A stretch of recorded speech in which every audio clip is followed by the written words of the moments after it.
Welcome back to another episode of College Sucks. I'm your host, Deva Samantha Davidson, a student affairs professional who has been in college most of my life. And this week, I don't know, I'm feeling a little bit of nostalgia. I'm kind of remembering my final semester of university, even though I left university undergrad so many years ago. I'm not going to say decades, even if it's true, so many years ago. And I started to think about how much I wish someone had told me what I was going to face upon exit of university. I mean, sure, there was a student services department, but I don't think I was ready for what life had to throw at me.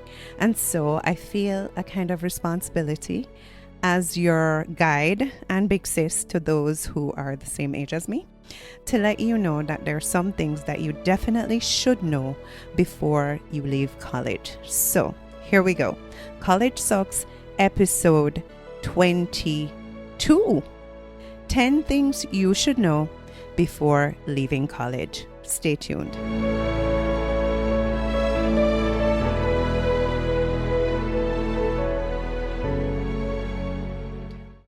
Wow, look at it. You're at the end of your academic journey at your institution, and it feels like it took forever for you to get here. And for some, I'm sure you can remember the first day that you were on your college campus where you had all this anxiety and you're trying to figure out where your classes are. And the first year of frustrations, trying to figure out the balance. How is this going to work with my family? How is this going to work with me wanting a life? And also, am I even studying the right thing? So you had all of those thoughts, all of the anxiety, all of the confusion, and here you are. You have made it through late nights, through eating primarily ramen. Please see a doctor soon if that's all you were really eating. And you're just wondering what next. And I wanted to go outside of the typical list, make a LinkedIn, work on your resume. And of course, yes, this is going to be on the list, but I wanted to go a little bit deeper than that. I wanted to give you real advice from someone who's been in the college game for a really long time. Okay, this is my area of expertise. So let's jump right into it. So first thing, your degree doesn't define you. Of course, when you get it, it's going to be something that you are so proud of. I still remember the moment the university sent me a letter. It wasn't even the degree yet. And it had my unofficial transcript, told me the class of degree I was going to get. And it was like, congratulations, you will be graduating. And it felt so good. I have been unable to replicate that feeling, because I've had several other degrees, and I've had other things that were milestones. But that first one, especially if you went to the University of the West Indies, when I'm not sure they really wanted us to be there. It just felt like a torture chamber. And funny enough, I was having that discussion with my friend who produces this podcast for me. We went to two completely different times, okay? There's more than a decade between us, but yet still we can talk about how hard university was. And I want to say that as painful as it was, I was really grateful for it, because not only the paper itself, but the experiences, because UE takes no prisoners, okay? They are not going to be bending over backwards. You better know your deadlines. You better know this. You better know that. And I'm really happy that I went there and I survived that, because honestly, some of the other challenges that came up in my life, I was able to figure them out, because if you can survive UE, you can survive anywhere. All right, enough of my medical therapy session. Back to my point. Your degree does not define you. Your degree is very important. It is a tool, but it's not your whole identity. So many students feel trapped in their major. Like, okay, I did teaching, so I have to work in teaching. Oh, I did nursing, so I have to work in nursing. You don't. There's nothing that says you have to. And you shouldn't feel trapped in it. A degree just shows that you were able to follow instructions, meet deadlines, pass exams. but it does not define you. It's a solid foundation. Don't get me wrong. I believe everybody should go to college, if it's even a liberal arts degree. Okay, because the discipline that you're going to learn in college, I doubt you're going to get it in other places. I mean, you are paying a hefty tuition to be assessed daily. It absolutely, it's hard. It sucks. But whatever you want to do, even if it is outside of the realm of your degree, go for it. Your major doesn't lock you into one path. The world doesn't work like that, especially now. Okay?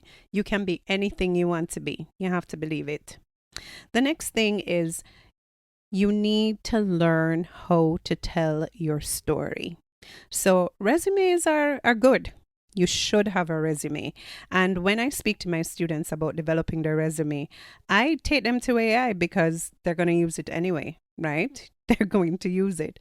And so what you have is once you and someone else, even your classmates, if you enter your names, and especially if you haven't been using AI for anything personal wise, where it can, pick up who you are and be able to pinpoint specific things about you, they're going to be the same, right? You all have the same degree, a bachelor's in early childhood education, specializing in language or math or science. Okay, same degree. You know the individual is what makes the resume different. So you need to learn to tell your story, right? Being a storyteller is better. Learn how to explain your experiences, your internships, your part-time jobs, your student leadership in a way that connects to what you want to do and what you bring to employers. Employers want to know who you are, not what you've done. And I have said this 1,000 times. My students are tired of me. But honestly, if you just mailed your degree to somewhere, if everyone from your class mailed it, how would they decide? Would they do any, mini, mani, mo? No. That's why people have interviews, because they need to know that you are a connect to them, right? There is a connection and that it works. So you have to be able to tell your story. But in telling your story, you also need to have one.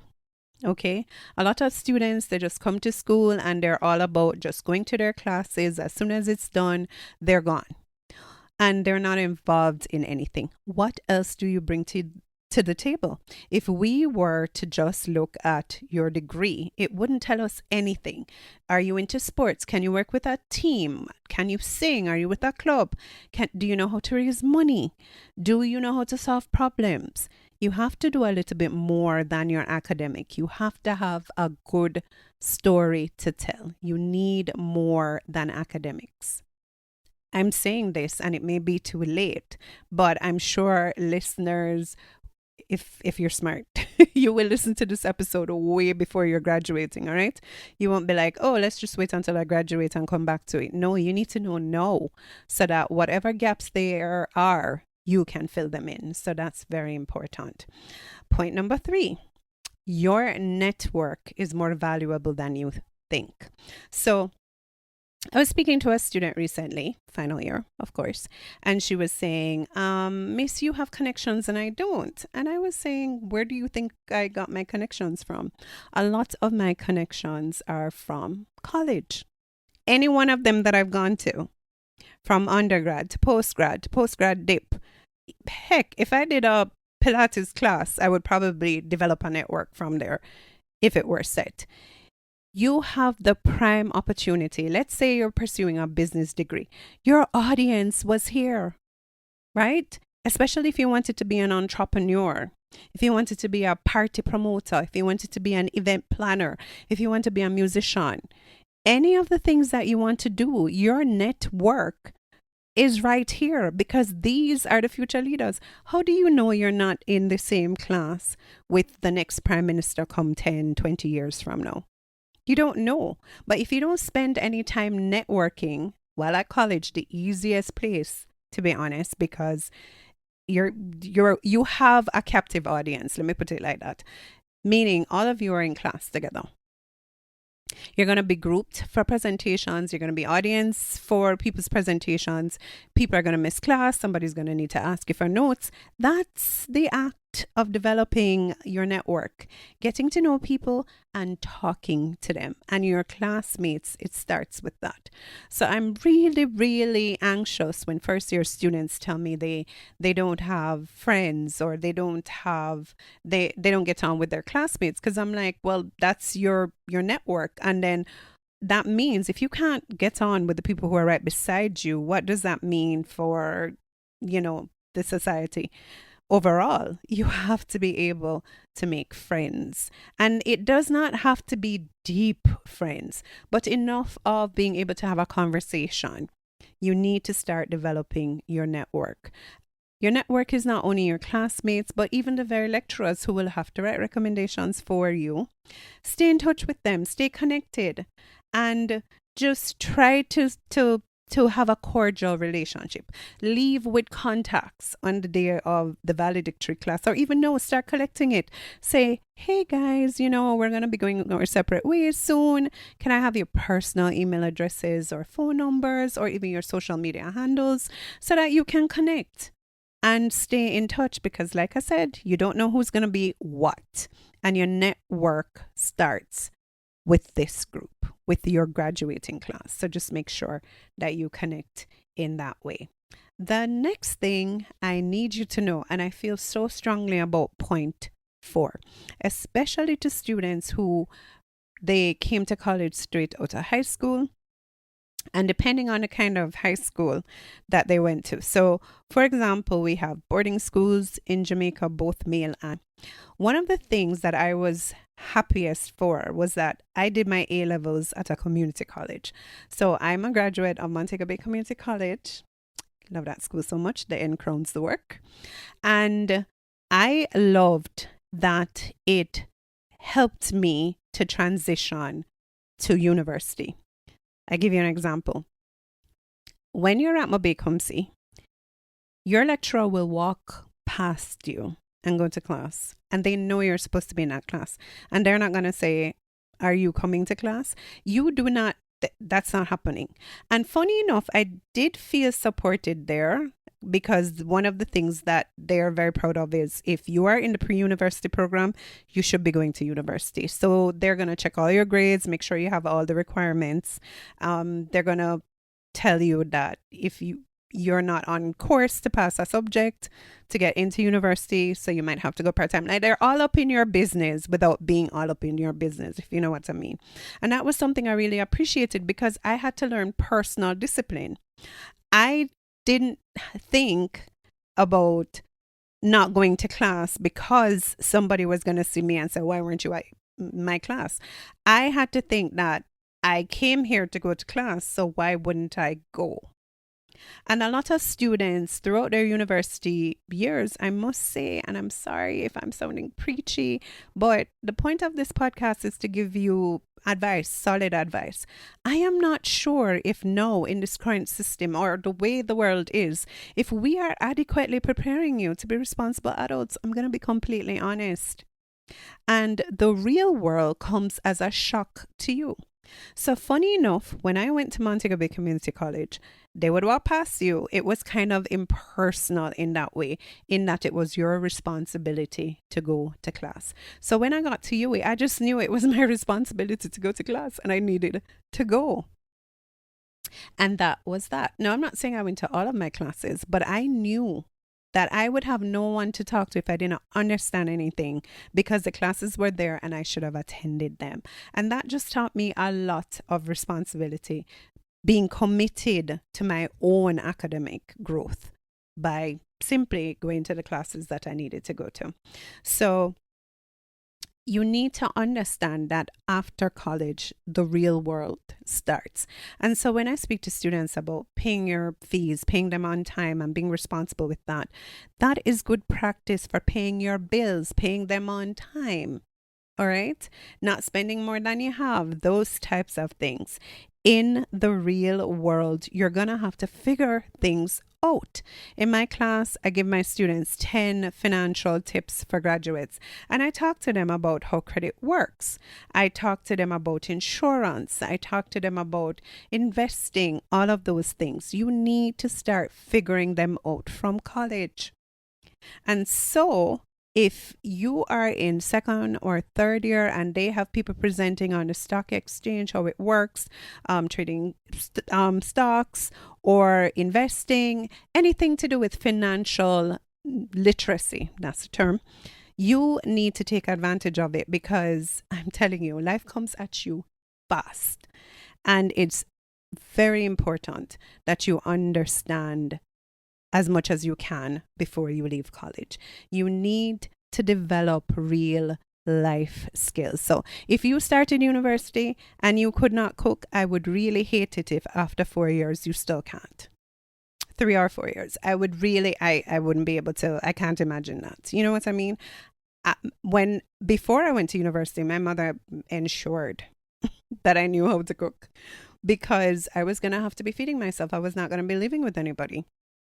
And a lot of students come to college and they don't ever learn how to cook. Like, what do you mean? COVID is a great example of the world shutting down and people having to feed themselves. Like, how do you go through a whole university lifespan and you still don't know how to cook? Like, you have to be able to feed yourself at the very least. But adulting is real. If you haven't started already, you need to practice now. You need to get into the habit of being responsible for yourself. The next point is, do not leave without having someone look over your resume. Get some feedback on how you've aligned things, how you're selling yourself, how you're telling your story. Yes, I know AI is a great tool, but like I said, all them resumes are sounding the same. If I've read one, I've read 20. So you need somebody to help you to figure out your distinguishing points, right? And that's one of the services I offer at my college. So I'm available if you're listening. It's actually a course requirement for a lot of university final year students. But some of you, I know, you will find a way to get around it, but you can't. If you're going to work, you are going to need to submit a resume unless you're working for yourself. It's just the truth. All right. The next thing I need you to know, point 6, is that rejection is normal. Oh, this point. I'll tell you a story. Many, many years ago, even though I'm 25, I had a student who thought she had a job in a bag. We went over interview questions. She even showed me the outfit she was going to wear. She did some background research on the school and everything. And afterwards, she was not offered the job. And I am telling you, I could hear it in her voice, like the whole feeling of, why didn't they pick me? Why didn't I get the job? This is so unfortunate. I will never work again, blah, blah, blah. That was just how she was feeling. And I want you to know that you may have these feelings, okay? But rejection is a normal part of life, because we do not get yeses to everything. It's impossible. And like I said, sometimes it's the match. It's a match. You may have a match in your head, but in reality, that match is not going to work. And so you have to understand that you're not going to get yes all the time. Sometimes you're going to get no. And also, you may not land your dream job immediately. And that's quite fine. You may have to apply for 30 jobs and hear back from 1 or 2 tops. Can you imagine that? All of this is absolutely normal. It's happening to a lot of people. It's not the end of the world, and you just have to keep going, because eventually you're going to find your match. You just have to have a positive attitude, brush that off, and move on to the next, okay? Rejection is a normal thing. It's quite fine.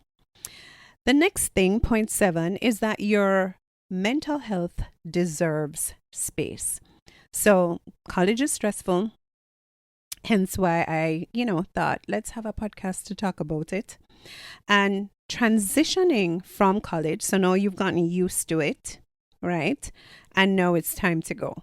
And this was something I did with my students in my course where I spoke to them about the difference between being on teaching practice and really working at the place and having them think about it and discuss it. And it was so interesting to them that they didn't even think that there was going to really be a transition. There is a transition period. I even told them that, listen, when you start working, and I'm saying this from experience, I remember my first job, and I didn't work for a whole semester after leaving university. Okay, I was having the time of my life. Do not do that. Look for a job. Sooner you start earning money, the better it is for you. And even if you're not getting a job, do your own thing. Start making money as soon as possible.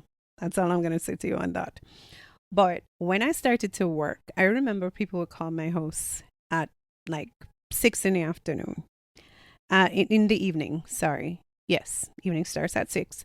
And my brother would answer the phone and say she's sleeping. And over the weekend when they'd call me, they'd be like, girl, like, why are you hiding from us? You're making your brother. No, no, no. I was passed out. Okay. I thought I was tired in college. You wait until you start working. You are going to feel a level of exhaustion that you have never felt before. And some people are just not able to manage it. You can't just, you know how sometimes you used to go to your class, the class starts at 8:30 and you're having a shower at 8:30? Where into that? That's not going to fly anywhere else. So some of the things that you have gotten away with or some of the things you've grown accustomed to, you're going to have to learn new things now and get accustomed to new ways of doing things, to new routines. You're going to have to get into that. And so transitioning can be mentally and physically stressful, and you have to be prepared for that. So you, as much as students say, oh, I can't wait to leave, I can't stand university. And sometimes when I hear them, I laugh because I couldn't wait to leave either. I kid you not. I wanted to leave each time. I was super happy to leave. I could not wait. And each time it was difficult because I'd gotten used to this hard thing. I knew exactly what it was, I knew exactly what to expect. And then I was going out into the unknown, something I didn't know about and didn't know what to expect. And it is going to be it's going to be stressful, and it is going to require a kind of mental shift. So be gentle with yourself, all right? Try to just ease into it. Listen to your feelings. It's okay to even get a bit emotional. And if you need support, seek it. Yeah. I've always said that we all, just from being born in Jamaica, we all should get vouchers for therapy. I'm just saying. Like, it's a stressful place. Beautiful, nice, best place in the world to live. But you are stressed out now. If you need therapy, if you need somebody to talk to, find the people that can help you and get the support that you need. All right, we are getting to the end of my list. This one is also important. 8. Your friends will change, and that's okay. No, from personal experience, I tend to keep my friends for a very long time. I'm a friends person. I'm big on friendship. I hardly fall out with my friends. I have kept them from university, and we've kept this friendship going. But there are also people, and you can think of it, people you were close to in high school that went to the same college as you, but you're not friends anymore, right? Because people change. Their needs change, their outlook changes, and that's a good thing, because anything that does not change dies. It's the truth. So your friendships that you have now, they may change, and you need to be prepared for that. And sometimes it's sad. We were taking photos last weekend for our prize giving and award ceremony. And there are 2 students who are really close. And I was like, oh, I'll take a picture together. And I was saying, I hope this friendship survives, because I remember many years ago, two friends from my class, very supportive, always on the honor roll taking photos together. And I use my cell phone, so sometimes it pops up in a memory, and I saw the memory of both of them. Actually, it was two sets of students. They were very good friends, and I sent them the picture. Like I'm still I'm still close with one of the pair. No, two completely different sets of students over two different timelines. And when I sent them the photo, they're like, we never spoke after graduation. Both of them, right? And I'm saying, what? You guys were so close. People change. Some people believe you're friends for college and that's it. And you have to be okay with that because, you can't run down somebody and be like, be my friend. That's not how it works, right? You won't be able to keep in touch with everyone, and everyone won't be able to keep in touch with you. And this doesn't mean that you've failed or that people have switched, or maybe they have. It is whatever. You have to let them. And you just have to move on because some friendships were meant for a season. And others will evolve into lifelong friendships. You'll be talking about, we met at college and we're going so many years strong. And I still have so many of those friendships now from university. So it's fine. Your circle will shift. And it's okay because you need to make new friends from different things, friends from your gym, friends from your church, friends from your workplace. So you have to have space for them. Not all friendships will survive after college. And that's just a part of your growth, and you have to accept it. Point 9, and I'm very serious about this one. Listen to me closely. Pull your ears closer. Passion is great, but so is a paycheck. Listen to me now. Follow your dreams, for sure. But also, you're going to need to pay your mortgage. You're going to need to pay your bills. You're going to want to go on vacation. You don't have to choose between your passion and stability. It is okay to take a bridge job while trying to figure things out, right? It's not about selling out or, oh, I'm an artist. I went to school to be an actor. I went to school to be a painter, and I get all of that, and I love the arts. I will come and look at your work at a museum. You need to ensure that you are able to pay your bills, okay? It's very, very important. You need to find a way to bridge the gap between when you can really live out your passion and your fiscal responsibilities to yourself. All right? Make sure that you're getting your money up. All right? You can thank me later. All right. And I'm now at my final point, and I want you again to zone in. Just know that you are more than ready. So I know they've coined this term now, which helps us to understand how we feel. This insecurity when we get our job. Can I really be a teacher? Can I really be a nurse? Can I really be an attorney? Am I really an engineer? Like, who gave me this grown-up job? 5 minutes ago, I was doing cartwheels and, making ridiculous jokes with my friends. How can I have this grown-up job? And you just might be thinking, I'm not ready. I can't manage this. How is this going to work? And that's normal. Self-doubt is normal. But you are ready for the real world. You have to be, because you got to leave. You cannot stay in the university forever. And I know a lot of students who don't graduate on time for a myriad of reasons, but I know one of them tends to be not being ready to face the world. And you have to face it. You've made it this far. You're more than capable. You can do this. So nobody really knows what they're doing. It's the truth. You're going to be a student for the rest of your life. Especially if you want personal growth, because you're going to be learning new things for the rest of your life. There is always a learning period and an adjustment period. So college is just the start of your life education, but you have to go out into the world now. Okay. It's time to go and make your own mark. So just know that you are more than ready. So let me finish by saying that leaving college it's a major milestone, but it's just one of the milestones in your life.